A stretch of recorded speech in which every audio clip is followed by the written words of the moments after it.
For our group project, we were required to design and conduct a lab experiment. Our group chose to view the efficiency of wind turbines. Specifically, we wanted to see how the efficiency varied based on different blade types. Our group consisted of 4 mechanical engineering students: Haley Hart, Alexis Locke, Olivia Ramsey, and Kylie Stump. Despite having numerous topics to conduct experiments on, the efficiency of wind turbines really stood out. With the current crisis regarding climate change, we felt as though it was necessary to look at clean energy and get a better understanding of just how practical it is. With that said, we'd like to discuss what wind turbines actually are. Wind turbines are devices that convert the wind's kinetic energy into electrical energy. Wind turbines, like aircraft propeller blades, turn in the moving air and power an electric generator that supplies an electric current. Simply stated, a wind turbine is the exact opposite of a fan. Instead of using electricity to make wind, like a fan, wind turbines use wind to make electricity. The wind turns the blades, which spin a shaft, which connects to a generator and makes electricity.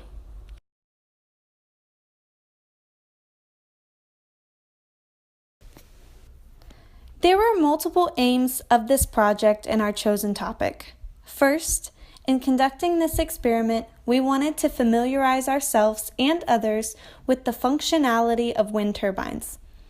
We also hoped to physically observe the conservation that takes place when wind's kinetic energy is changed into electrical energy.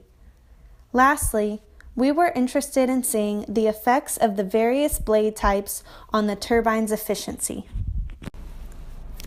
In order to conduct the experiment our group designed, we needed a wind tunnel to supply the wind, a wind turbine to generate the electricity, 3 different types of blades, a weather sensor, a DC motor speed controller, and lastly, a multimeter.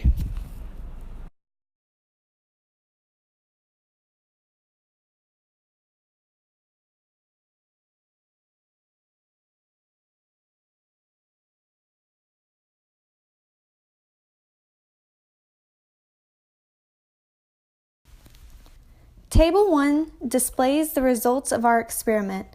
As you can see, there were 3 blade types: Type 28, Type 44, and Type 63.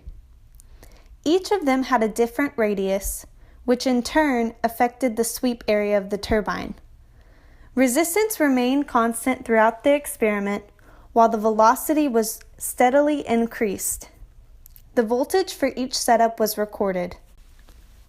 By using our measured data from the previous slide, our group was able to calculate the available power and the turbine power for each individual setup. Using this information, the efficiency was then calculated.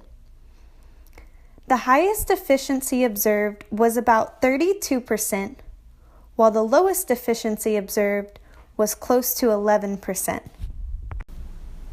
In Figure 2, the efficiency is plotted against the velocity for each blade type. The graph displays that efficiency is highest for blade type 44 and lowest for blade type 63. This graph re-emphasizes the importance of blade shape in turbine efficiency. As displayed, in some circumstances, blade type 44 is 10% more efficient than type 63. Another interesting thing to note is that efficiency was highest at lower wind speeds. While this data is similar to what our team initially expected, it is important to note that as in any experiment, there will be error. In this project, the error in the experimental values stems from the limited accuracy in devices used and also from the human error. In conclusion, this experiment was great, primarily because it demonstrated just how important the blades of a wind turbine are. They drastically affect the efficiency. This project also provided our group with fundamental knowledge of wind turbines. In the changing world, this knowledge is very valuable.